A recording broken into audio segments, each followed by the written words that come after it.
Hello, it's Lyndsay Allison back with another video. I would never have guessed how intensely having fewer physical things would change and affect me or the way that I relate to myself in the world.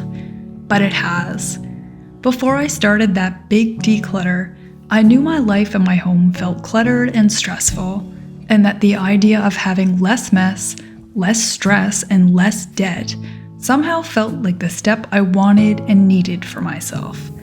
But I really didn't know or understand the whole of it. I thought I'd be shedding items, physical things like papers, boxes, extra spatulas, and old clothes. But I didn't really know what profound weights were living in all of those extra things until a bit after the initial declutter was removed from my grateful, graceful little home. That's when I started to feel it. Slowly, all the new feelings and experiences sprung up, and it hasn't stopped yet.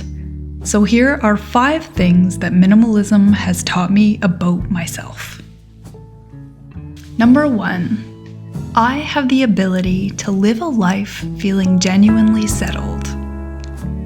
Before I step fully into the idea and practice of minimalism, every morning I awoke to a surge of stress and anxiety. It hit me like a speeding dump truck as I transitioned from unconsciousness into awake, and it exhausted and frightened me even before I set a single foot onto the floor and made my way to the coffee pot.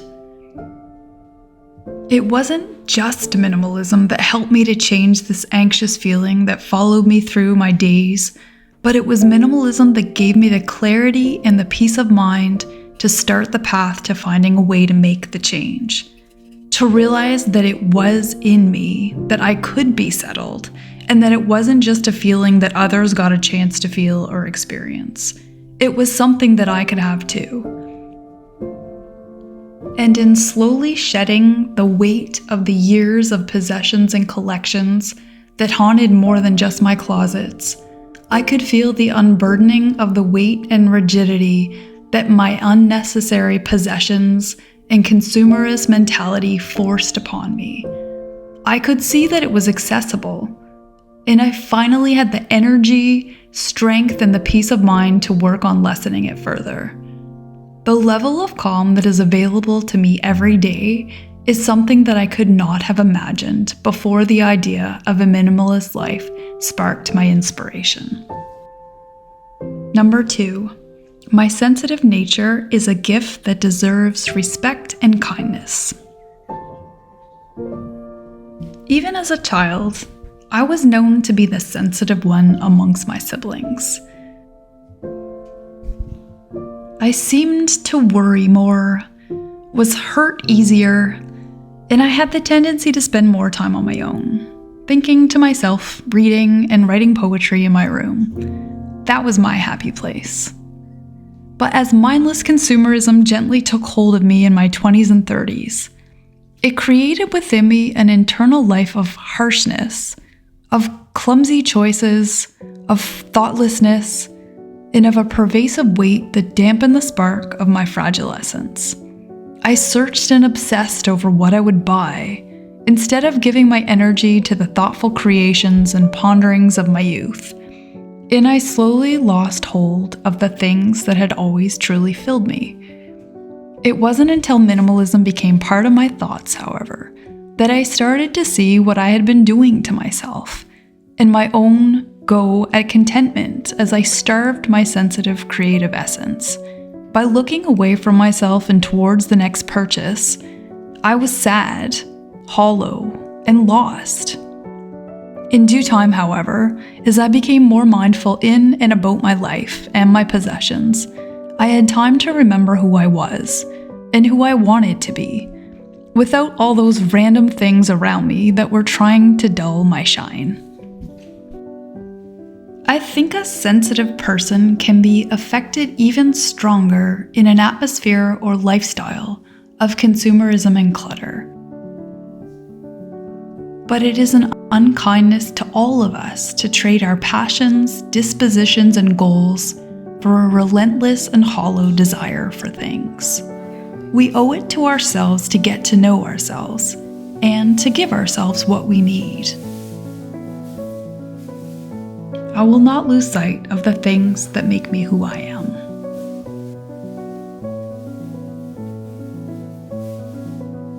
Number 3, I need and want much less than I ever would have believed.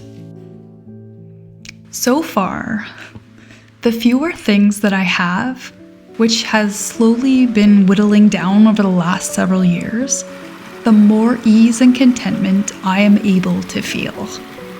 I'm quite sure that there will come a time when that balance is out. But if I explain this idea of a growing contentment with less possessions to myself 10 years ago, I would have had great trouble believing it. Before I embraced minimalism, I didn't really want to choose between two things. Certainly not if I could have both instead. Whether or not I needed either of them was irrelevant. And the idea that I might not be able to get what I wanted, it made me frustrated and angry. And those feelings did not mean that I could have everything. I did not have unlimited funds.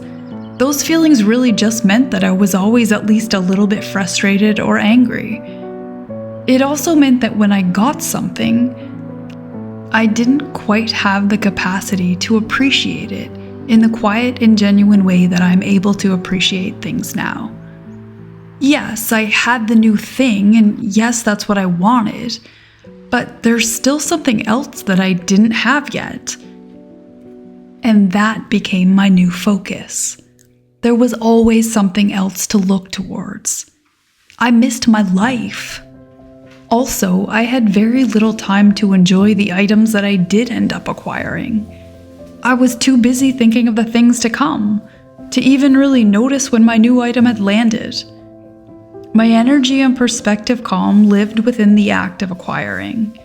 But when I stopped that influx, when I stopped looking for the next thing and planning how I'd get it, stopped waiting with bated breath for the inevitable delivery, I realized how little I truly need, and frankly, how little I want. My calm, passion, excitement, and focus grows as my possessions lessen. And as I changed my life and got used to a different, more sustainable life of less spending and more time, just like in nature, after the destruction or the harshness, the lush beauty of spring comes back and softens the harsh edges of a life made of strife, greed, and confusion. A life where ideas and passions awaken and ignites my everyday. Number 4, that FOMO is not where I want to live. Back in the day, when my perspective sat in a place of insecurity, the need to be accepted and to be considered interesting or intriguing, I lived in the center of the most energy and spirit-sucking mentality, the fear of missing out. It's when we stop trusting ourselves and our own genuine personal compass, and we turn directly into our insecurities and fears, that this feeling grows the strongest. I don't like it at all, and I don't plan to go back. It was an exhausting place to live. I got jealous. I wondered why I hadn't been given this opportunity or been invited to that event. I never even ventured to think about whether I'd even really want to do or get any of those things. It wasn't even that I wanted it. It was that I hadn't been offered it.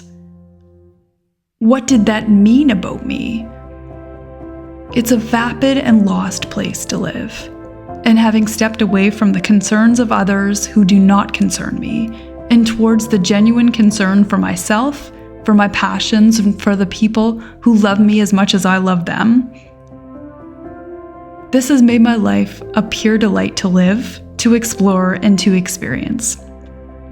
JOMO is where I live now, joy of missing out, filled with confidence, certainty, and a love and excitement for my own choices about my life. And that's it. That's the 4. That's a little step into my days when I felt a little more lost and a little sadder. What about you? Have you found that having less things or living a more minimalist life has changed you? What have you seen in yourself? Let us know in the comments. Thank you guys so much for listening to my thoughts and of course for going on the journey with me. Have a great day and I'll talk to you next week. Bye.